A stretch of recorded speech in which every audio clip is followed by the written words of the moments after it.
Dells Creation Museum finds it exciting to show the public how scientists are being converted to a belief in God by science.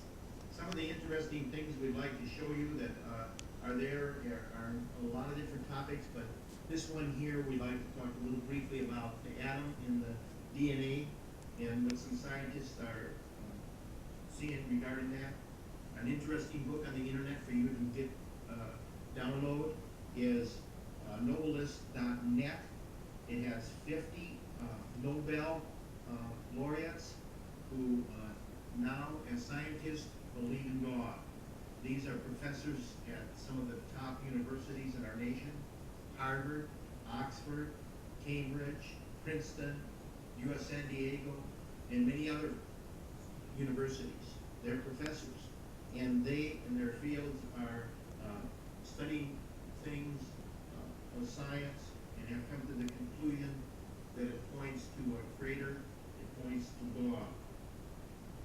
A very interesting thing that we'll have and show you about is some scientists and how they have changed in their views, and some who have admitted the fact that it just could not happen, the probabilities of life forming on this planet and the way it is and all the wonderful things that we see around us, that they say that that would be impossible for this planet, but they have tried to sidestep God, and I'd like to share a little of that with you briefly.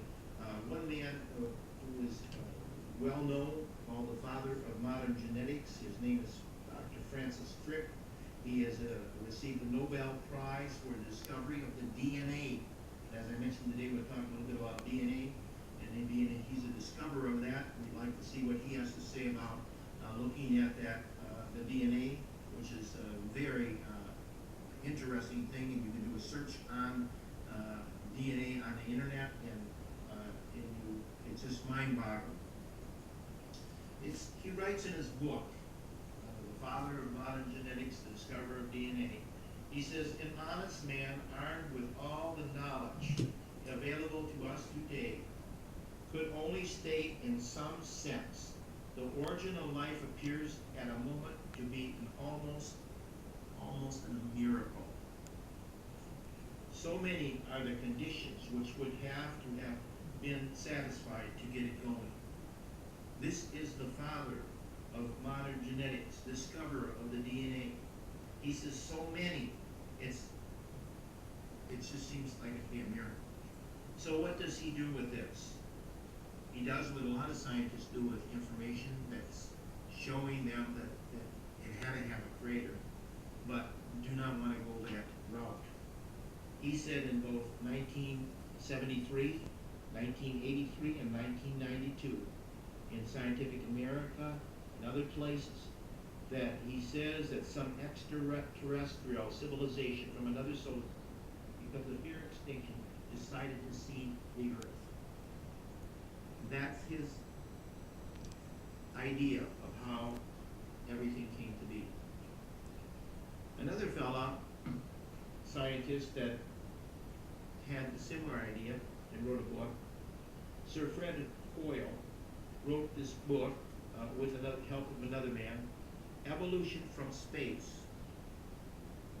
Time magazine says in March 1982 edition of, it was Newsweek magazine, pardon me, says that Hoyle has created a new reinvented religion. Well, why would they say something about Fred Hoyle like that? It's because Fred Hoyle went on to say that yes, we were seeded from another planet, and those from the other planet were created by an intelligent force, God, and they are under obligation to this higher intelligence.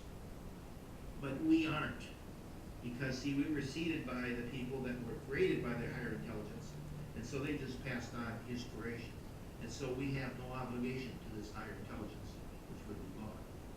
These are but a few of the things that we'll be showing you at the Wisconsin Dells Creation Museum, and we hope that you can visit this, and if not, we hope that you'll do your own search on the net and find out that the evidence shows